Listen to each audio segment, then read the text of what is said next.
obengi collègue, obengi ami, obengi ndeko, mais nzoka naza na intention ya mabe. To vandi na ye sika moko a glissé lenga poison.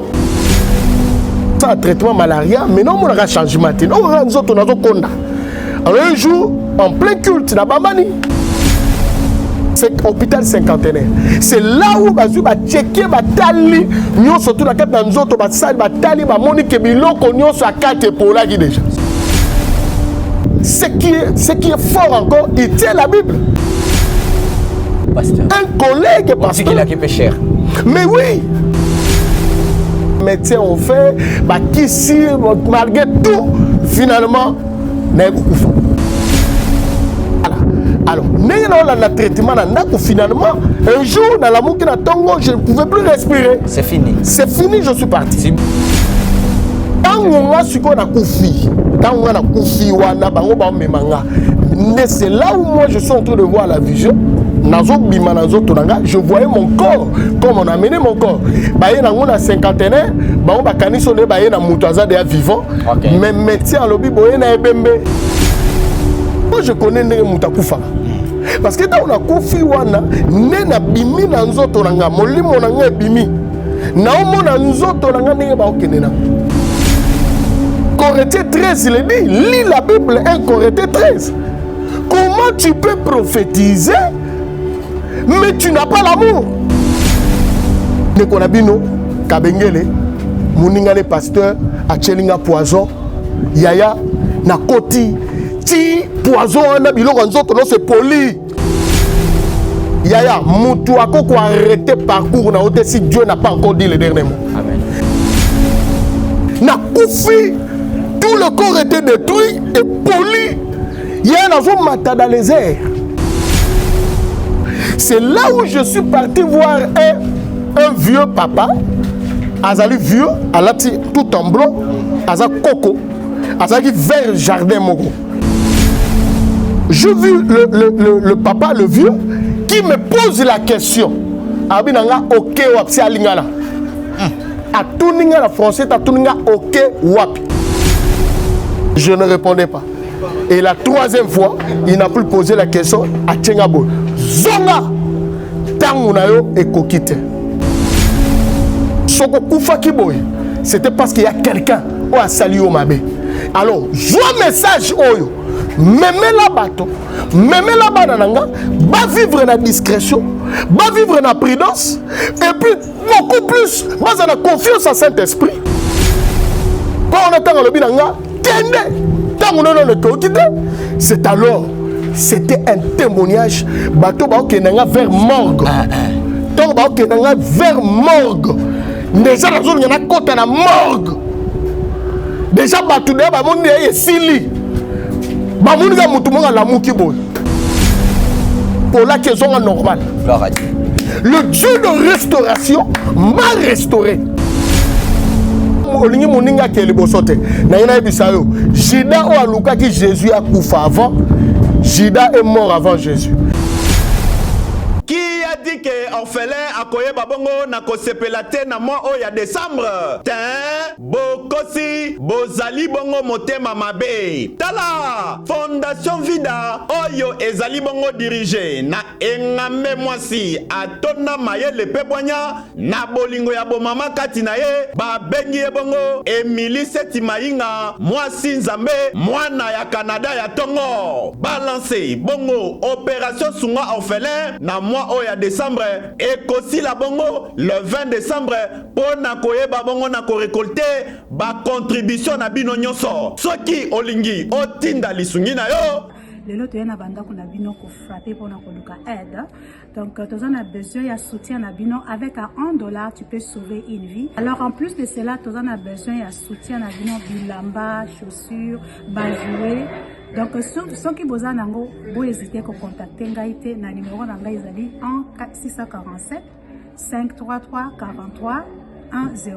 Soki ya solo ozalaka na motema ya bomoto sala lokola mama Emily Seti Mainga mwana ya Canada ya tongo na $1 na yo ya pamba okoki kosunga mwana ayeba pe na kobika. Fondation Vida ya solo olakisi ya solo ete bolingo ya bonzambe ezali kati na bino pe emiliseti mainga ozali penda solo moto nzambe ndenge bazali kobenga yo.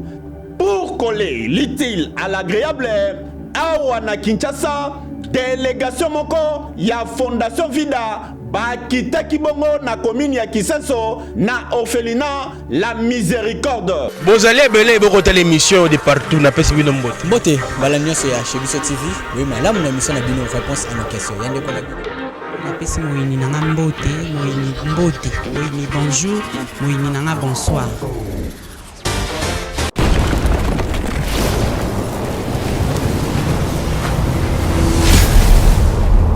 Chez Biso Télévision, chaîne oyo ekokani na yo.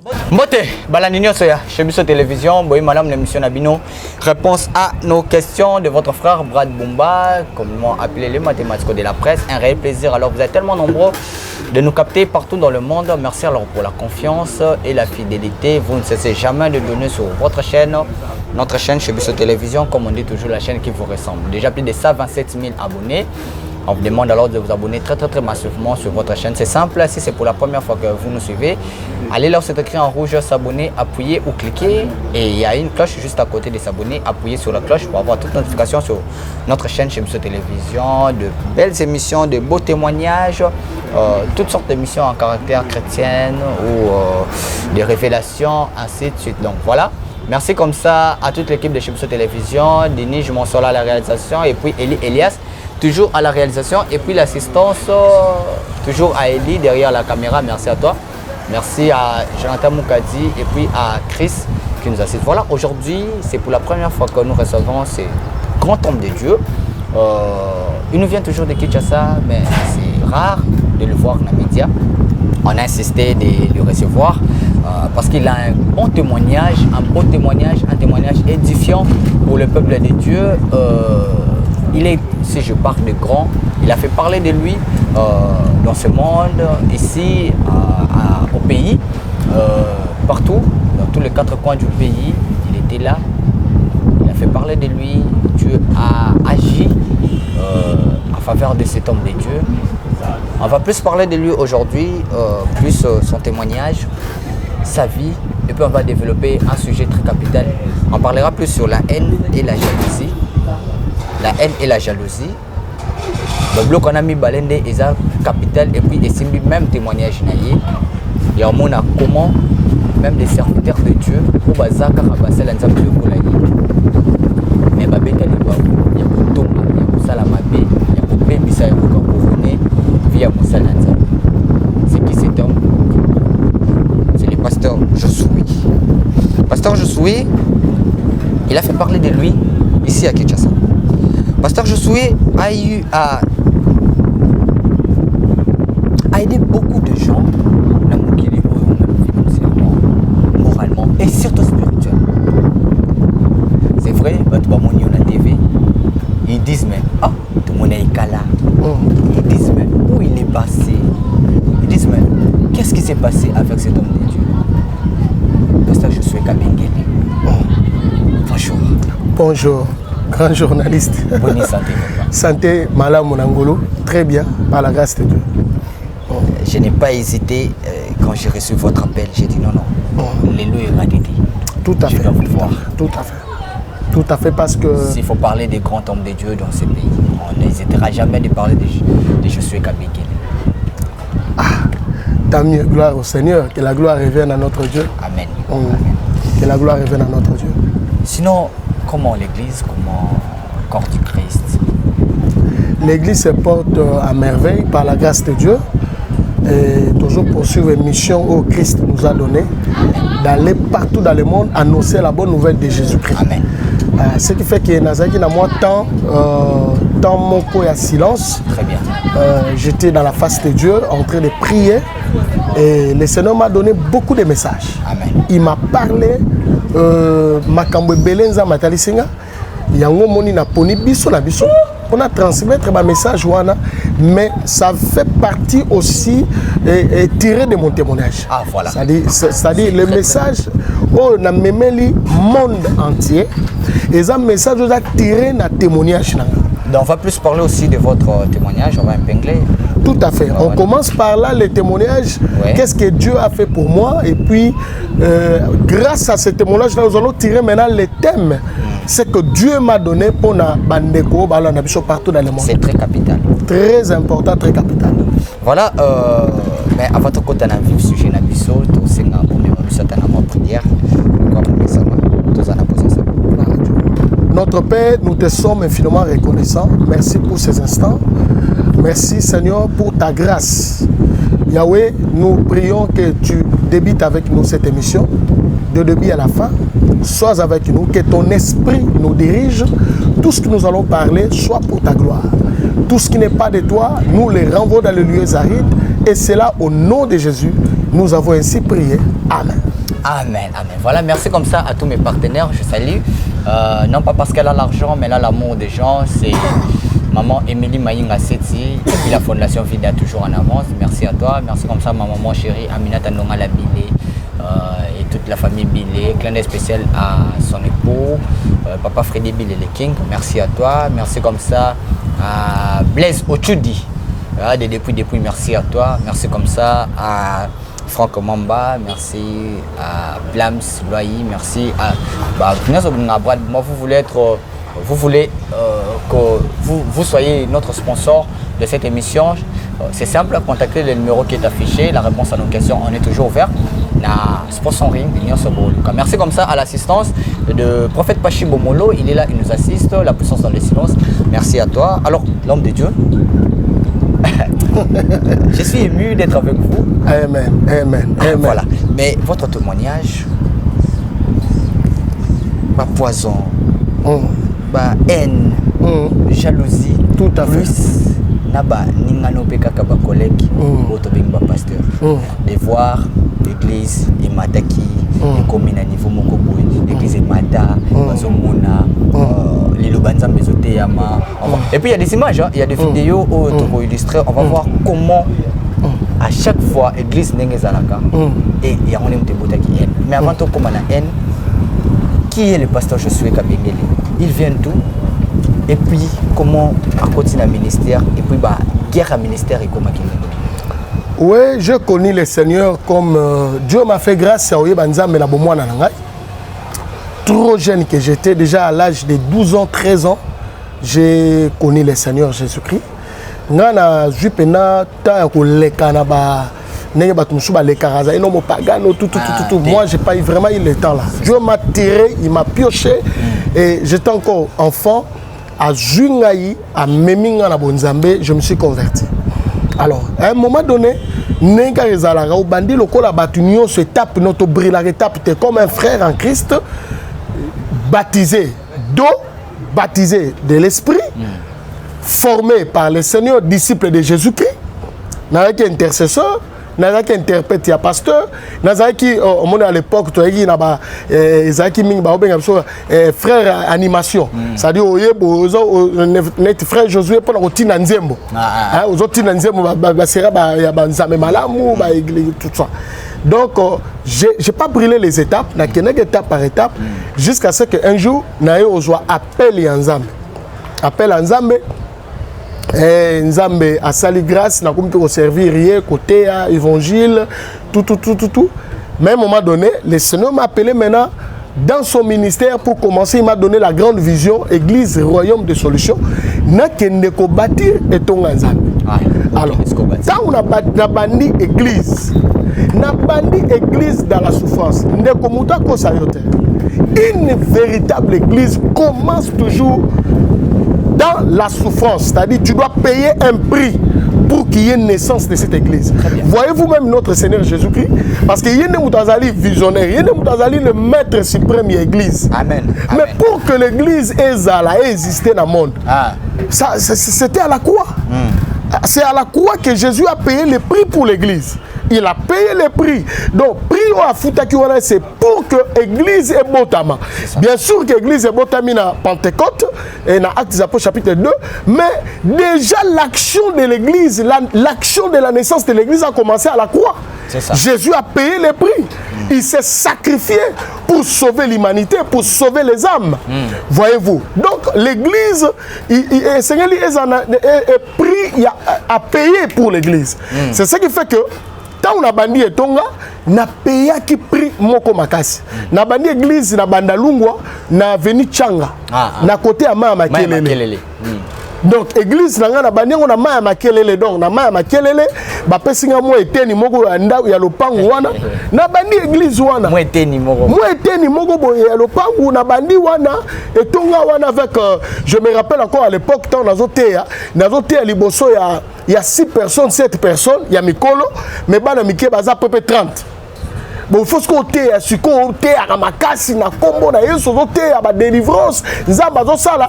Donc on a payé le prix. Et cela n'a pas fait une année. Na l'église ça n'a pas fait 2 ans, ça n'a pas fait 3 ans. Plusieurs années j'étais là quand on a pas condition je dormais à l'église, je dormais par terre, je cherchais la face de Dieu. Mais un jour, le Seigneur, comme il est Dieu, il y a un temps pour toutes choses. Il y a un temps pour pleurer, il y a un temps pour se réjouir, il y a un temps pour souffrir, il y a un temps où on dit arrête, maintenant je vais payer. C'est ainsi que Dieu, par la grâce de Dieu, nous a fait grâce. Nzamba baniko matisa. Nzamba baniko matisa. Nzamba baniko matisa. Nzamba baniko futa. Oyo batante oleka ki ya pasi wana nzamba baniko tinda batu et tout le quoi bateau ba mona wana batu ba ko ya après avoir payé plusieurs après des années oyoyo il y a prix à payer. C'est ça. Il y a jeûne prière, via sanctification, via crainte en Zambé, via évangélisation, aller gagner les âmes. On a payé les prix jusqu'à ce que le Seigneur nous a fait grâce. Nos moni Zambé nangolu naye abani ko tombola moi mukie mosali naye. C'est ça. Mosali bani ko tombama batu babani ko ya et tout le quoi batu. Nzambe a sali évangélisation et se répand de partout dans le monde. Les gens, on a gagné les âmes, on a baptisé les gens. Batouba s'est converti. Alors, le diable est méchant, mes amis. Le diable, je dis bien, le diable est méchant. Alors, qu'est-ce qui s'est passé? Nakati na entourage ya siècle na ngai ya ba pasteur. Na lobi mo pagan noté. Na lobi te que un magicien. Na lobi te que un sorcier. Mais je pense que par rapport à Sina Salaki, véritablement, ça doit être un sorcier.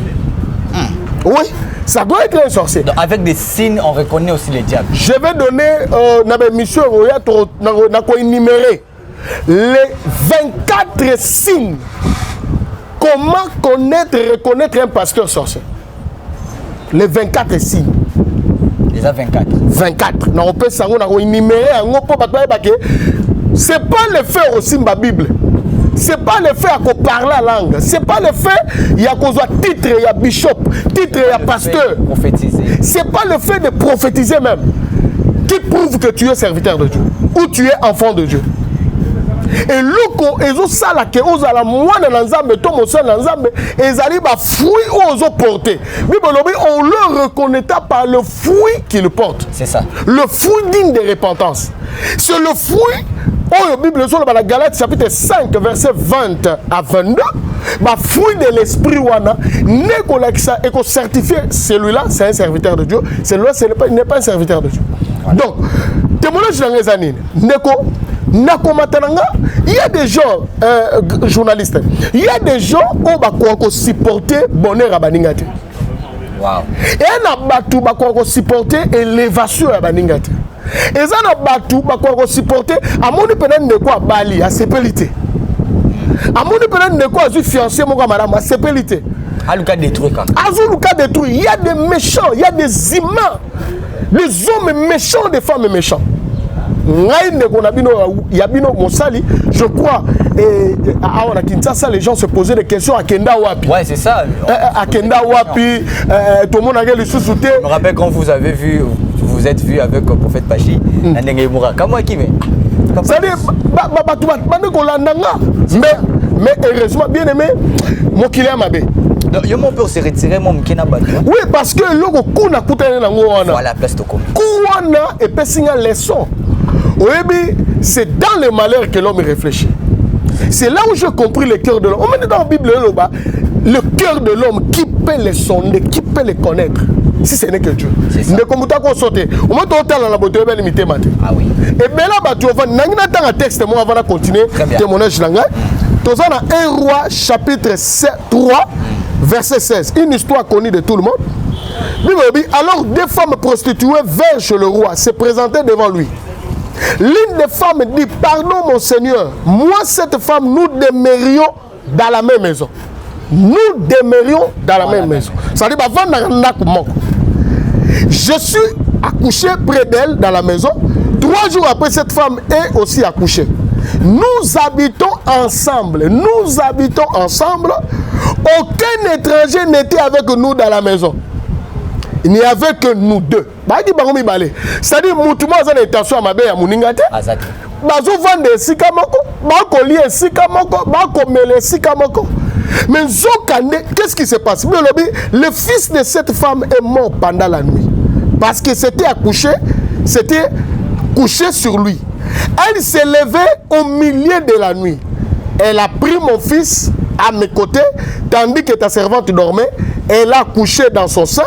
Et ton fils qui était mort, elle a couché dans mon sein. C'est-à-dire, cette histoire se passe à Sali échange. À moi na Koufa à Pessier, à moi na Bomoy, à Juyango.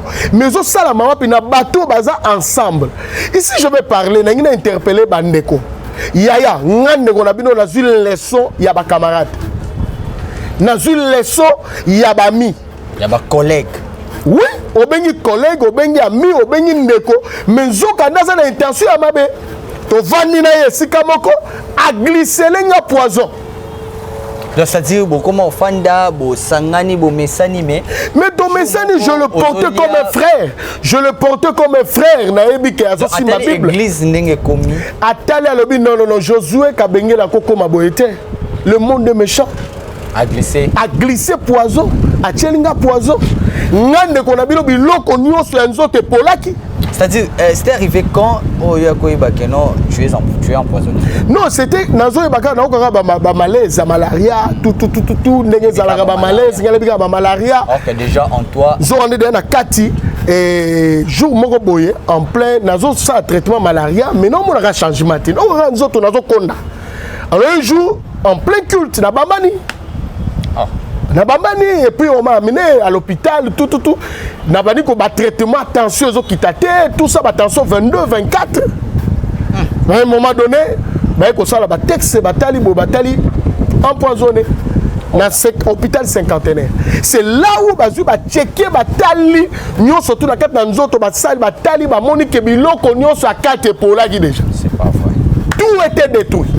Biloko nyonso ya kata nzoto polaki mutu asalinga bongo eza mutu oyo toliaka na ye tomelaka na ye tovandaka na ye tozalaka ensemble et puis ce qui est fort encore, il tient la Bible. Un pasteur. Il tient la Bible. Un collègue pasteur. Un collègue pasteur. C'est qu'il a qui cher. Mais oui. Ayaka pe pa nga écouter. Où nous sommes nous ndekonanga tozo kende wapi? Tu gagnes combien lorsque tu tues ton frère? Après un moment, je suis Kabengé la Koufi. Mais oui, parce que témoignage, je vais continuer parce que dans on a belle tout été détruit et finalement, malgré tout ce que les médecins ont fait, malgré tout, finalement, oui, et pensez à la Kinshasa, oui, on a eu même RTNC, les gens parlaient, Josué Kabengé, la Koufi, tout ça, j'ai eu des coups de fil, j'étais déjà mort. La famille, c'est-à-dire, après cinquantenaire, vous étiez rentré à la maison, mais tant que vous avez eu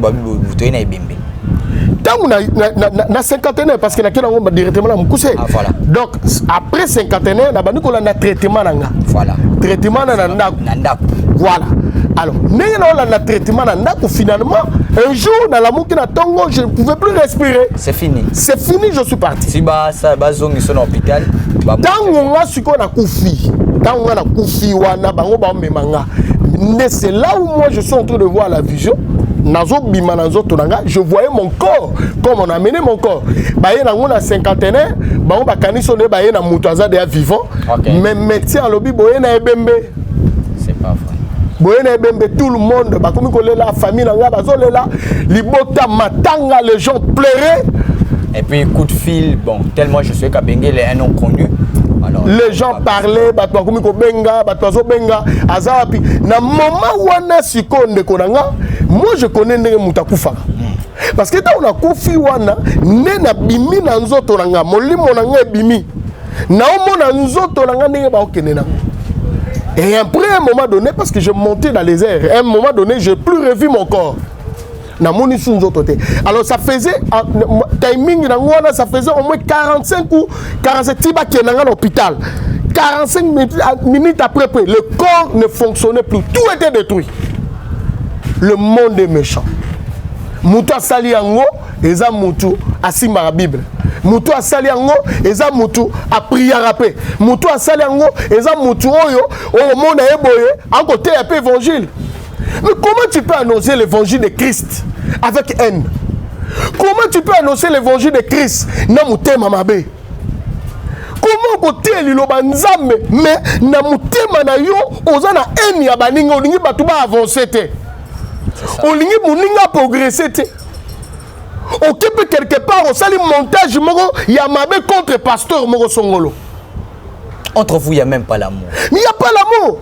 1 Corinthiens 13, il dit, lis la Bible 1 Corinthiens 13. Comment tu peux prophétiser, mais tu n'as pas l'amour? Paul le dit, je peux le lire. 1 Corinthiens 13. C'est vraiment regrettable. Toi, on appelle témoignage, j'ai envie de pleurer. J'ai envie de pleurer, mon frère. Ça fait mal. Le monde est méchant. Moutou azote ayo, aza moutou oyo, bien aimé dans le Seigneur, oyebi ba prix on a leki dans l'évangile. J'ai payé les prix. Na lali na se, je gêné, na kyo kene ba zamba, ba luzia koluka nzambe, nzambe na mawana ya yo kelinga mawa. Azu apamboli, moi mukiepe ya makasite. Mais yo zuka katan, oyebi tena boma moutou akota la mabele. Après tu gagnes. Pour arrêter mission ya moutou. Donc on a vraiment à l'aise, on a arrêté mission ya moutou. Combien de bateaux bazali na ba cimetière ba koufi, lelo ba koufi, mais ba koufi na cimetière surtout la musi bango, ba ebisu bango ebiso ke na koufa ki pon ndeko bo songolo asala na bango. Na peso témoignage mo avana kota na nini na verset wana. Moi si moko bomona na Kinshasa ba cheke na ba panneau publicitaire. Oui, la publicité, ça a panneau publicitaire.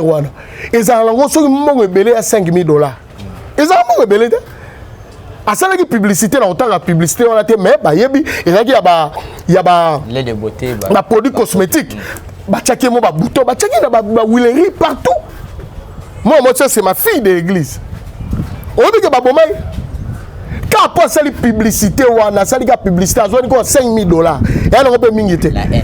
Muninga na yo kele mabe achela ye poison lelo na lobano mwana mwasi wana akota na mabele to kunda ye jalousie to kunda ye ta la haine ta la jalousie même na milieu na bino ya ba internet to oui bah journaliste mais oui osomona donc bref bien aimé tout en allant 1 Corinthiens chapitre 13 OK 1 Corinthiens chapitre 13 yoka quand je parlerai les langues des hommes et des anges.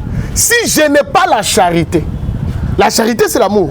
Je suis un airain qui résonne ou un cymbale qui retardit. Même si tu parles la langue, quand j'aurai des dons de prophétie, on prophétisera. La science de tous les mystères, de toutes les connaissances. Quand j'aurai même toute la foi jusqu'à transporter des montagnes, c'est-à-dire miracle. Quand je distribuerai tous mes biens aux Okabola. Bien, aux pauvres. Quand je livrerai même mon corps pour être brûlé, si je n'ai pas la charité, l'amour. Nekonabino, Kabengele, Mouningane pasteur, Achelinga poison, Yaya, Nakoti, Ti, poison, Nabilo, c'est poli. Et puis quand tu regardais ton corps s'est disparu. Alors tu es resté quelque part. Quand j'ai regardé mon corps, wana de na kufi. Ah, wana les jours kufi nzo. Wana na kufi. Molimo bimi. Mokili déjà. Kuna ba olela. Mokili même si na RTNC on publie ça. Ouais. Balbino, nous venons de perdre un homme de Dieu, le prophète Josué Kabengele. Na ba chaîne na biso ba RTP tout ça on a parlé de ça. bandeko, journaliste, benga, tout ça. Et tout ce temps-là, moi, j'étais inconscient. Je ne connaissais absolument rien. Yaya, Moutouako, quoi arrêter parcours, si Dieu n'a pas encore dit le dernier mot. Amen. Il n'y a aucune force, aucune puissance, je dis bien. Même si on te crée des complots, même si on forme des complots contre toi, mais si tu appartiens à Dieu, si la sémence de Dieu est en toi, il y a ce Dieu-là va s'élever. Amen. Yaya, c'était déjà la fin. C'est ça. Na koufi, tout le corps était détruit et poli. Yaya, n'a matin dans les airs. Je n'ai plus revu mon corps. Na moni shunjoto langati, na moni pe batuti. Na komi na mboka moko. Na yemi mboka onate, je ne parlais pas. C'est là où je suis parti voir un vieux papa.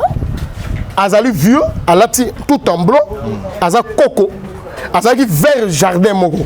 Jardin, en tout cas, na yebité, bon, je n'ai jamais été en Europe, bon, je ne sais pas. Ce qui jarre jardin on a monaki, c'était tellement fort, c'était tellement merveilleux jardin on a monaki on a. Azaki on a zolona, azosima ba fleur wana tout ça, c'était tellement beau à voir. Alors, j'ai vu le papa, le vieux, qui me pose la question. Abinanga ok wapsi alingala. A tout ninga la français, a tout ninga ok wapi. Et je ne répondais pas. Comme j'étais là, natikali karaboué, non répondait à tout ninga. Oye baté. Non oye baté. A talinga le sous à tout ninga 2 fois. Alors bi ok wapi. Je ne répondais pas. Et la 3e fois, il n'a plus posé la question à Tchengabo. Zonga tangunayo et kokite.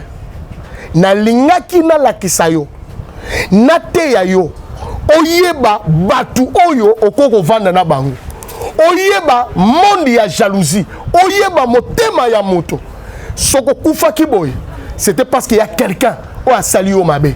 Alors joie message oyo memela bato memela bana nanga ba vivre na discrétion ba vivre na prudence et puis beaucoup plus ba na confiance en Saint-Esprit afin que Saint-Esprit atalisa yo a révélé yo mutuni naza na cercle na yo mutuni que tu peux te confier mutuni na ko vanda na ye ya to ko vanda na bato moyebi mutuni ko vanda na ye te ta li solo o ya basomi bale bazo vanda esika moko mais moko ayibi mwana azu ebemba pesi aboti jalousie ka pona nini mwana na akufi et na bato mosuba ko supporter libala na yo te ya zala mayele. Même aux alliés place au Vandiwana, on peut sa confiance moko exagérée. Aux camarades na yo, n'a ko tu libala on de vandi ata bien te. Mon camarade no wa solo mobile na yo. Combien de bateaux détourner ba mabala bateau? Combien de bateaux lelo pa moni o kaka, amoni une église, au bengi ya côté e pa na yo, ayibi yo ba partenaire. Tout le monde yango tout. Combien yango komona lelo bateau belé ba vie na bango baza victime nga lelo na kufaki le monsieur lorsqu'il m'a dit papa on attend le lobi nga kende tango non le kokite c'est alors c'était un témoignage bateau ba okenda vers morgue tango ba okenda vers morgue déjà la zone na kota na morgue déjà bateau de ba moni ye sili ba moni ga mutu monga la muki boy nga wana na la muki bandana la muka wana nakenda ko sala examen après quelques mois batala nzoto na ngai biloko nyonso epola ke zonga normal. Gloire à Dieu. Le Dieu de restauration m'a restauré. Le pasteur a salé la ngao a salé qui likita wana mabe lelo tolo bano akoma ko bela bela koma ba soni. Et bien aimé bato nous so basala ka bato mabe nzamba futa ka bango. C'est ça. Bato nous so luka malheur na yo nzamba okuta na ye. Donc bien aimé dans les pas penser que tu es père de famille, tu gères de personnes au Girakab. Il n'a pas pensé à ça, il n'a pas pensé à ça. Otika bana orphelin, otika libota orphelin, otika libota orphelin, otika bana na nzambe parce que moi j'ai reçu la mission d'aller gagner les âmes. J'ai reçu la mission d'aller gagner, d'aller prêcher. Combien de bateaux et puis combien de bateaux bon manazela l'automona. Mais yo olinga otika esengolobi te muto na kote na mabele. Ya un bateau et belé. Bana ba mission il y a qu'on détruit ma vie à bateau.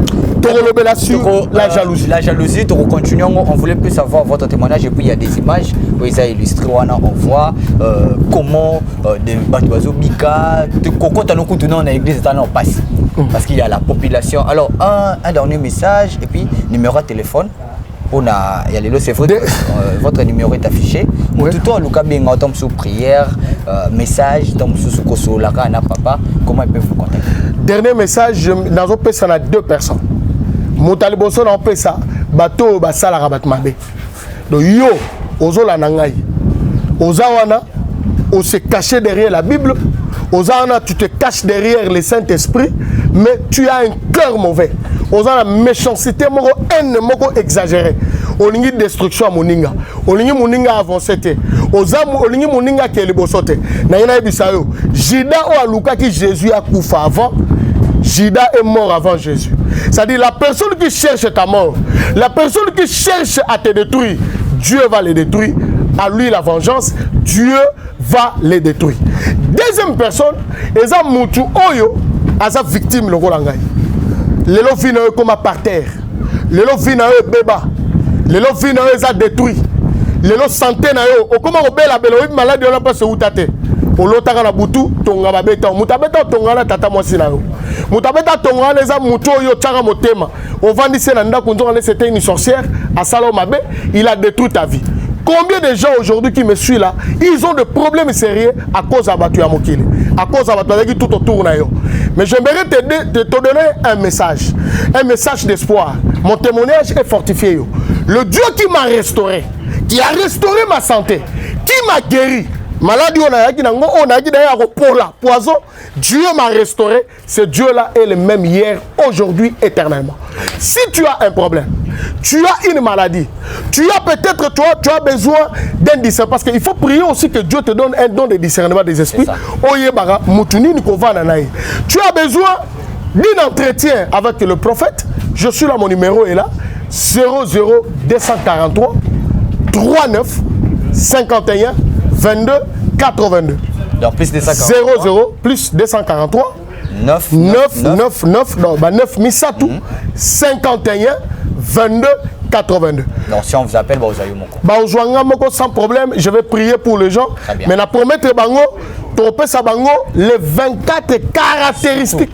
Mais Ozaka na kata jalousie pour très important. Très important. Le quoi la zone média parce que chaque semaine, tu as la biso télévision. Chez biso télévision. Voilà. Donc tu as on a côté à bango évangile, côté à bango bonne nouvelle à royaume. Tu as la thème parce qu'ils a thème za maibisinga. Merci beaucoup sur la jalousie. On va continuer ça sur la jalousie. Merci d'accepter notre invitation. Merci beaucoup, merci. Merci comme ça à toute l'équipe de Chez Biso Télévision. On se retrouve prochainement pour un nouveau numéro. Restez toujours scotchés sur votre chaîne éducative professionnelle Chez Biso Télévision, comme on dit toujours, la chaîne qui vous ressemble.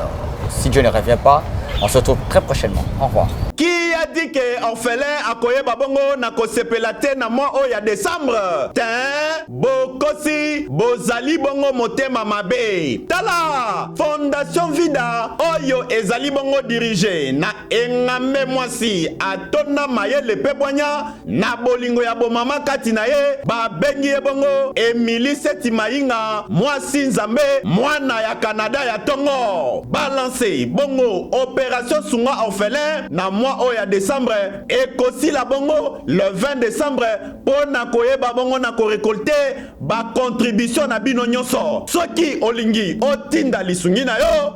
Lelo toyena banda kuna bino ko frapper pour na koluka aide.